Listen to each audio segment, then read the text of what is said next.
Olá, no programa Luciane Fortunato de hoje, conversei com a reumatologista Wanda Ferreira sobre como lidar com as doenças reumáticas nestes dias gelados. A especialista em reabilitação vestibular, Priscila Nunes, explica pra gente como tratar a cinetose, aquele enjoo que muitas pessoas sentem quando estão se locomovendo por transporte. E os cirurgiões bariátricos José Pina Cabral e Carlos Manuel Pereira falam sobre os riscos e tratamentos da obesidade mórbida. Mórbida significa doença e ela traz consigo várias comorbidades, como diabetes, hipertensão, artralgias, apneia do sono, distúrbios emocionais, de autoestima. Bom, primeiro precisa tentar um tratamento para emagrecer de aproximadamente 2 anos. Se não tiver sucesso no seu emagrecimento, então tem que procurar uma equipe multidisciplinar composta de nutricionista, psicólogo, clínico geral, cardiologista, cirurgião, e então será indicada a cirurgia. Quais são os benefícios que essa cirurgia traz? Remissão das suas comorbidades, melhor possível, e uma qualidade de vida melhor para o paciente, feita por videolaparoscopia. É uma cirurgia minimamente invasiva e que fica internado aproximadamente 2 dias. Lembrando que, ao operar, não é o fim do tratamento. O paciente tem que continuar fazendo o tratamento com a nutricionista, com a psicóloga, fazer atividade física, para melhorar a qualidade de vida e, com isso, ter sucesso no seu objetivo. O momento para a gente refletir da importância da cirurgia bariátrica e desse tratamento multidisciplinar é porque a vulnerabilidade imunológica do obeso é grande perante o Covid. 48% dos pacientes têm mais risco de contrair Covid do que a população normal. 113% tem mais risco de internação. E 74% tem mais risco de precisar de CTI, enquanto 66% tem mais risco de utilizar a ventilação mecânica, fora os 48% que poderão ter mais risco de morte. É um tratamento difícil de ser feito, porque é uma doença crônica. Merece que o paciente seja acompanhado, não só nesse momento, mas por muitos e muitos anos, para não ter o que a gente chama de recidiva da obesidade. O que nós estamos observando, o crescimento linear da obesidade no nosso país. 53% das pessoas no Brasil estão acima do peso. Então, isso se reflete no aumento do gasto de saúde pública que nós vamos ter. Porque o obeso mórbido, principalmente o obeso mórbido, ele acarreta o que nós chamamos de comorbidade. O que são comorbidades? São doenças que aparecem mais no obeso do que na pessoa com o peso normal. E algo tem que ser feito para nós diminuirmos essa incidência, como eu falei, linear do crescimento de obesidade mórbida. Comparem vocês uma fotografia de Petrópolis de 1950 e agora tirem uma fotografia de Petrópolis, da avenida, no atual estágio. Vocês vão encontrar a quantidade de pessoas que estão acima do peso. E isso não é bom. Isso deve ser tratado. E por isso nós constituímos uma equipe multidisciplinar de tratamento no Hospital SMH, Hospital Beneficência Portuguesa, para justamente nós atuarmos na obesidade mórbida e também atuarmos na orientação no sentido de não se transformar em obeso mórbido.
Estúdio Cida Coelho, o endereço certo para a sua beleza.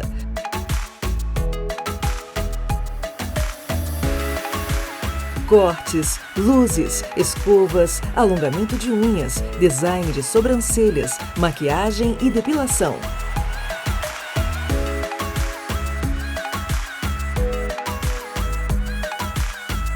Rua 16 de Março, 80, sobre Loja 4, Petrópolis.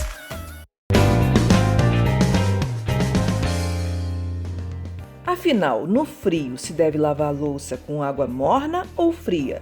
A gente tira essa dúvida com a reumatologista Wanda Ferreira, que explica como as pessoas devem fazer para cuidar ou não desenvolver doenças reumatológicas em temperaturas extremamente baixas. Olá! Agora o assunto é reumatologia. Pois é, esfriou e a gente não sabe exatamente como lidar com aquelas doenças que acabam piorando um pouco com esse clima frio. E quem vai explicar um pouquinho mais para a gente sobre o assunto é a reumatologista Wanda Ferreira. Quais são as principais doenças que são afetadas com essa mudança brusca de temperatura, com esse esfriamento, né, do clima?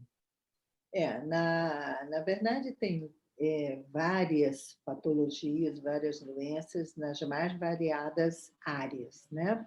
Mas como aqui o caso é mais ligado à reumatologia, eu posso dizer que qualquer pessoa pode ser afetada por essas baixas temperaturas, independente de ter ou não alguma doença reumática. Nós temos, por exemplo, o que nós chamamos de hipersensibilidade a frigore. O que é isso? É uma hipersensibilidade que você desenvolve como se fosse, digamos assim, um quadro de alergia ao frio, em que você pode ter um edema muito grande das articulações, principalmente de extremidades, e você pode ter alteração da perfusão do sangue nas extremidades.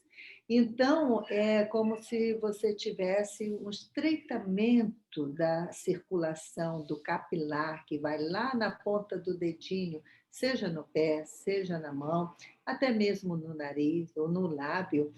E não é raro, todo mundo já viu alguém nessa situação com a mão muito roxa, a mão quase negra, ou às vezes muda também, fica com a mão branca, e você pode ter algumas lesões, assim como iniciais, como se fosse assim, picada de mosquito, digamos assim, e isso, se não for tratado, isso pode desenvolver uma lesão maior, como se fosse até feridas, né?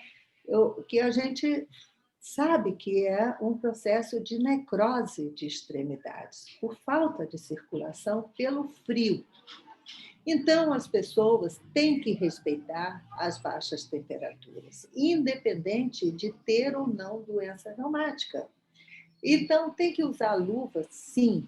Tem que, de preferência, usar água quente no banheiro, na cozinha, sim. Eu não tenho água quente, torneira de água quente. Então, esquenta a água no fogão e usa a água morna para lavar uma louça, para fazer a sua higiene no rosto, para escovar dente, porque a gente não sabe quem vai desenvolver ou quando. Eu nunca tive isso, mas um dia pode ter.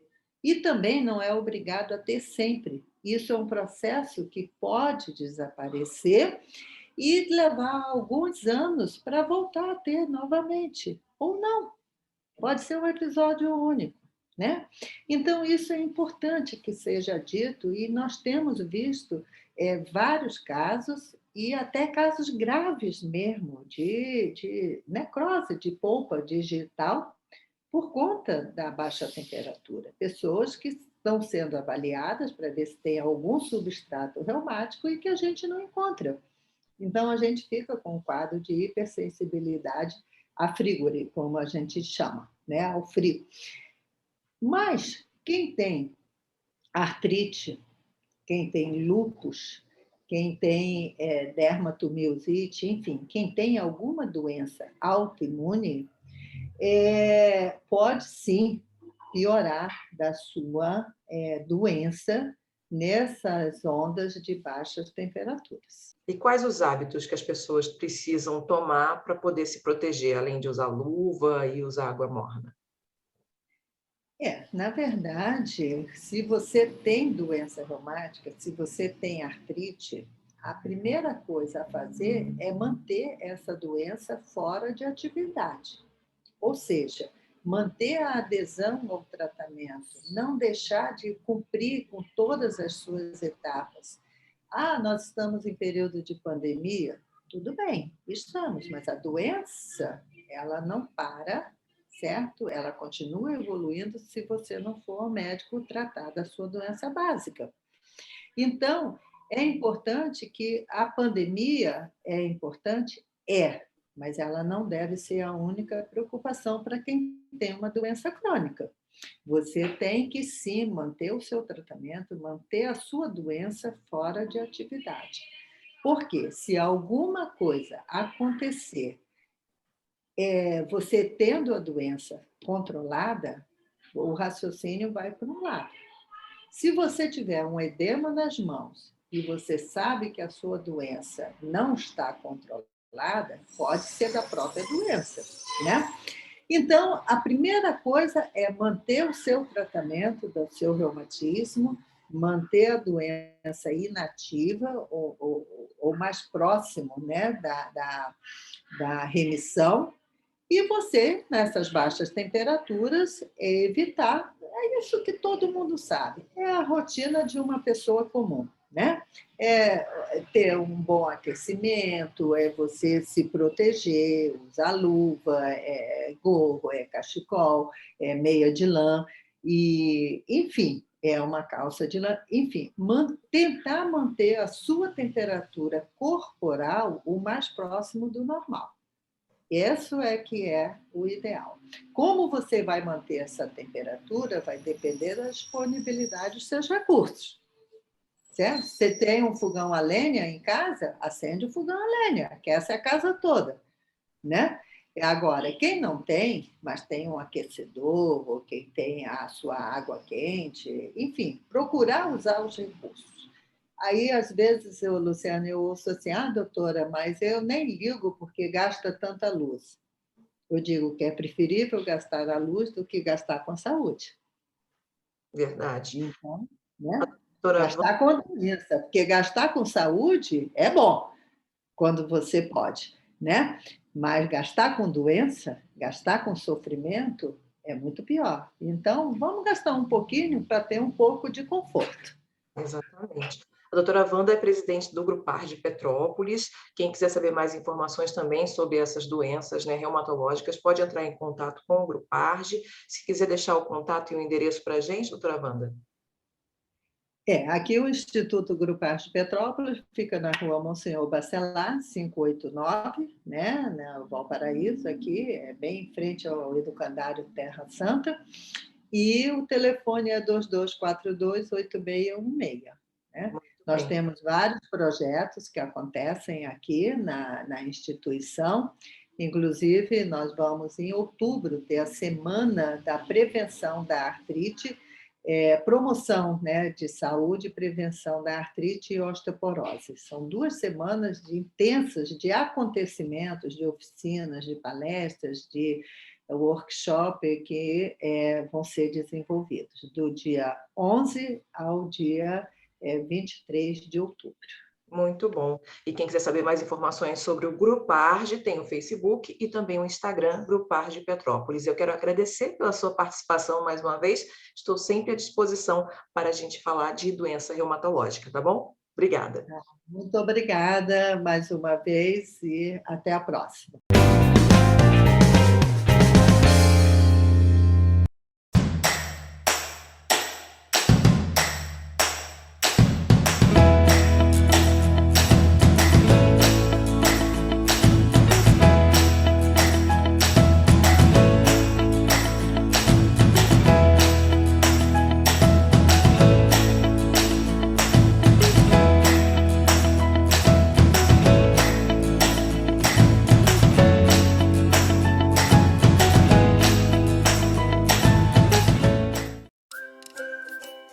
Pet da Tia Lu, um espaço voltado exclusivamente para higiene e estética pet, serviços de banhos para todos os portes, banhos terapêuticos, tosa para raças específicas e profissionais com especialidade em tosa na tesoura. Amor, carinho e respeito pelo seu pet.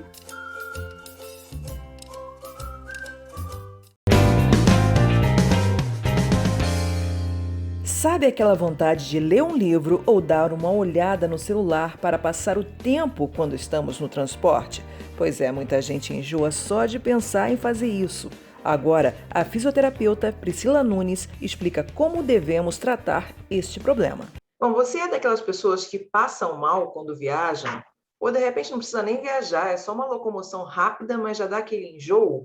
Pois então, isso tem um nome específico e quem vai falar um pouquinho para a gente sobre esse assunto é a fisioterapeuta Priscila Nunes. Explica para a gente, tem um nome específico, né, para aquela coisa de a gente enjoar quando a gente viaja ou quando a gente tem uma locomoção curta e diz mais, assim, cientificamente, como é que isso se constitui? Bom, o nome dessa situação bastante desagradável é a cinetose, né? É mais conhecida assim cientificamente como enjoo do movimento, que a gente costuma falar. É uma situação comum, muita gente tem, às vezes nem imagina que isso é uma patologia, né? Ela é muito frequente também nas crianças, as crianças apresentam muito desconforto, às vezes vai andar de ônibus ou de carro e vomita, né? Isso é uma patologia. Ela acontece da seguinte maneira: é um conflito que existe nas informações que chegam para o nosso sistema nervoso, né?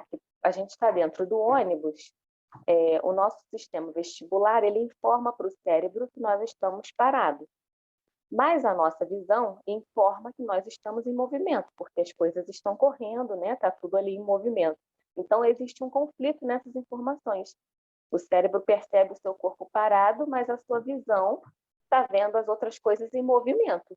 Então, tem um conflito aí que geram esses sintomas neurovegetativos. A pessoa fica enjoada, muito nauseada, causa vômito, é uma situação bastante desagradável. Em alguns casos mais graves, a pessoa tem uma queda da pressão arterial, né, desmaio, situação até mais complexa, né? E algumas doenças do labirinto, elas podem desencadear a cinetose. E quais são os tratamentos? Bom, inicialmente, geralmente, o tratamento, a princípio de início, é medicamentoso, né?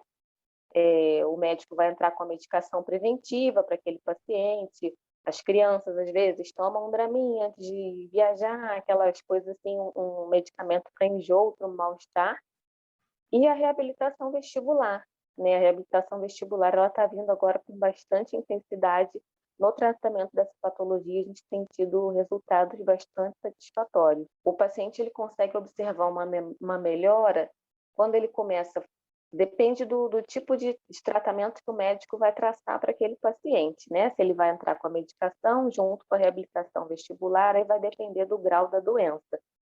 Mas com a reabilitação vestibular, nas primeiras sessões, a gente consegue observar já o paciente, olha, já consegui ir melhor, já foi melhor no ônibus, já foi melhor dentro do barco, né? Com poucas sessões a gente consegue ver um resultado. Geralmente o otorrino é o médico de primeiro contato, né? E em alguns casos o neurologista também, o geriatra, né? O neurologista também atua bastante nessa área, porque a cinetose às vezes é algum sintoma de alguma doença neurológica mais grave também. Então, geralmente o primeiro é o otorrino, né? O neurologista, o geriatra, até o próprio pediatra, porque as crianças também sofrem um pouco com essa situação. Mas isso tende a melhorar de acordo com a idade e a idade vai avançando, né? Chegando na adolescência ali, isso daí tende a melhorar. Tem alguma relação direcionada a pessoas que acabam deixando de ser carona para serem motoristas? E aí, quando voltam a ser carona, acabam tendo essa situação piorada? Sim, porque quando a pessoa está dirigindo, ela está com o olhar fixo, né? E essa é uma das dicas que a gente dá para o paciente com cinetose, manter o olhar fixo no horizonte. Então, a pessoa, quando está dirigindo ali, ela está com o olhar atento, o olhar fixo. Então, ela consegue ter a percepção que esses sintomas diminuem bastante. Quando volta a ser o carona, é aquilo, os estímulos estão ali, você não está concentrado numa coisa só. Tudo ali está passando o tempo todo, vários estímulos, e aí a pessoa retorna a ter os sintomas. E como é que a pessoa pode descobrir, né, se o caso é mais grave ou não? Quer dizer, quais os tipos de exames que são feitos para chegar a esse diagnóstico? Bom, geralmente, quando é uma coisa mais grave do sistema nervoso central, a pessoa ela não refere só aquele mal-estar momentâneo, é uma coisa bastante mais exacerbada, né? Não é só ali, eu estou andando de carro e aí eu sinto aquele enjoo, aquele mal-estar, me dá vontade de vomitar, sinto uma palidez, um mal-estar. Beleza, tu parou, saí do carro, aquilo dali passou, né? Sair daquele ambiente, né, daquele movimento, passou. Tem pacientes que persistem nisso caminhando, né, dentro da rotina do seu dia a dia. Então, isso aí já é um sinal de alerta, não é normal. Então, aí o médico vai investigar, vai fazer uma tomografia, um exame mais profundo para verificar se tem alguma coisa no sistema nervoso central mais séria que exija um tratamento mais adequado para aquilo, né? E como é que a reabilitação vestibular, né, que é a sua especialidade, ela é feita nesses casos? Assim, são quantas sessões? Qual o tempo de duração da sessão? É todo dia? Você passa exercício para a pessoa fazer em casa? Como é que é? Sim, sim, a gente, ela a sessão ela não é muito demorada, né? É um tratamento curto, né? Não é uma sessão longa de fisioterapia, mas o que que a gente vai trabalhar? Exercícios para habituar a pessoa àquele desconforto. Então a gente vai, é o que eu falo, a gente vai cutucar a ferida ali, a gente vai mexer, vai desencadear os sintomas, aquilo vai passar, mas a gente vai estar dando um estímulo para o sistema nervoso através do labirinto, que aquilo ali é normal, vai se habituando, né? A gente chama de exercícios de habituação. Justamente isso, habituar o teu sistema a trabalhar dentro daquela situação de desconforto, né? E a gente passa exercício para casa também, que é um tratamento no consultório e em casa. A gente dá algumas dicas para o paciente utilizar, faz tal coisa dentro do carro, né? Algumas outras coisas, algumas dicas para a pessoa poder ter uma melhora também, mas depende da quantidade de sessões. A quantidade de sessões vai depender da avaliação e não é uma coisa, um tratamento a muito longo prazo, né? Com o fisioterapeuta, né? A gente faz o tratamento, o paciente começa a obter uma melhora e a gente passa algumas coisas para fazer em casa e aí a gente fica naquele controle, vai observando como é que está, se necessitar a gente retorna à reabilitação vestibular novamente. Mas uma vez que você habitua aquele sistema a trabalhar, voltar a trabalhar da maneira correta, o paciente tem um benefício a um longo prazo aí. Perfeito. Olha, eu quero agradecer pela sua participação. Bom é a gente saber que a cinetose, né, que é aquele enjoo, muita gente conhece pessoas que têm esse problema, às vezes você que está nos assistindo tem esse problema e achava que isso era normal, que não tinha muito o que fazer, e não, isso tem tratamento e tem cura. E a doutora Priscila Nunes é especializada exatamente na reabilitação vestibular, que é essa prática e esse tratamento que é realizado junto com o médico, né, geralmente o otorrino ou o neurologista, e ela faz esse tratamento no consultório. Quem quiser saber mais informações com relação a esse tratamento, como é que aquela pessoa pode fazer, como entrar em contato? Sim, só um adendo aqui que eu esqueci de falar no tratamento, a gente utiliza muito a realidade virtual também, o 3D, né, que ajuda bastante a simular essas situações de desconforto, a gente utiliza bastante também. Mas quem precisar de mais informações, quiser saber mais, eu tenho o meu Instagram, que é o Pri Nunes Físio, e lá tem bastante informação legal, né, sobre isso. Se quiser, pode me chamar lá, tem o link do WhatsApp lá pelo Instagram. E eu atendo no consultório, né, na Rua do Imperador, ali no edifício profissional, na sala 602. Mas pelo Instagram tem lá, tem o link do meu WhatsApp, só chamar lá, tiver qualquer dúvida, qualquer explicação, qualquer coisa, eu estou aí para a gente desvendar aí essa situação da cinetose e trazer qualidade de vida para o pessoal. Certo. Quero agradecer mais uma vez pela sua participação, viu? Muito obrigada. Tchau, tchau. Eu que agradeço, Luciane. Fica com Deus. Tchau, tchau. Muito obrigada pela companhia. Um beijo e tchau, tchau.